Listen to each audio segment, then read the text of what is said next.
இன்னைக்கு நம்மளோட லஞ்சை சாப்பிடறதுக்காக இந்த காரையே ஸ்பாட்டா மாத்திட்டோம். ஆமாங்க, இன்னைக்கு என் ஒய்ஃப் எடுத்துட்டு வந்த லஞ்சை இந்த அழகான பிளேஸா தான் உட்காந்து சாப்பிட போறோம். Seriously, what is this place?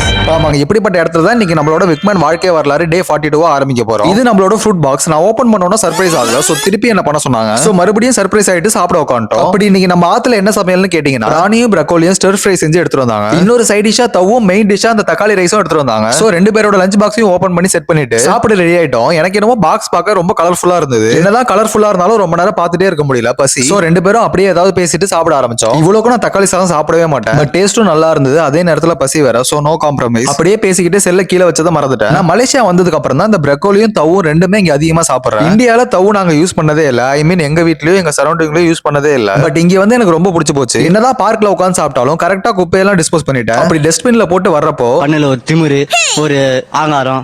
அப்பதான் எங்க போறீங்க, இன்னும் ஃப்ரூட்ஸ் வேற இருக்குன்னு சொன்னா நான் இப்ப வேணாண்டி கொஞ்சம் லேட்டா சாப்பிடுறேன்னு சொன்னா கேட்கவே இல்ல. பார்க்க என்னவோ பாசமா ஊட்டுற மாதிரி இருக்கும். பட் ஃபுல் அக்ரஷன் மோடு தான். நம்மளும் கை காலை வச்சுட்டு சும்மா இல்லாம கார்ல ஏதோ மேல இருக்குன்னு சொல்லி ஓபன் பண்ணிட்டேன். ரொம்ப நாளாவே இது என் கண்ணை உறுத்திட்டு இருந்தது. இன்னைக்கு ஓபன் பண்ணி பார்த்துட்டேன். சோ அதையும் கையோட வச்சு ஃபிக்ஸ் பண்ணிட்டு அந்த இடத்துல கொஞ்ச நேரம் உட்காந்து வேடிக்கை பார்க்க ஆரம்பிச்சிட்டோம். செமையான ஸ்பேஸ்னு சொல்லி உட்காந்து நல்லா தான் கதை பேசிட்டு இருந்தோம். பட் இந்த மாதிரி எல்லாம் சந்தோஷமா உட்காந்து ஒரு 1/2 மணி நேரம் பேசினாலே கண்டிப்பா இதோட கிளைமேக்ஸ் என்னன்னு கல்யாணம் ஆன நிறைய பேருக்கு தெரிஞ்சிருக்கும். அந்த கிளைமேக்ஸ்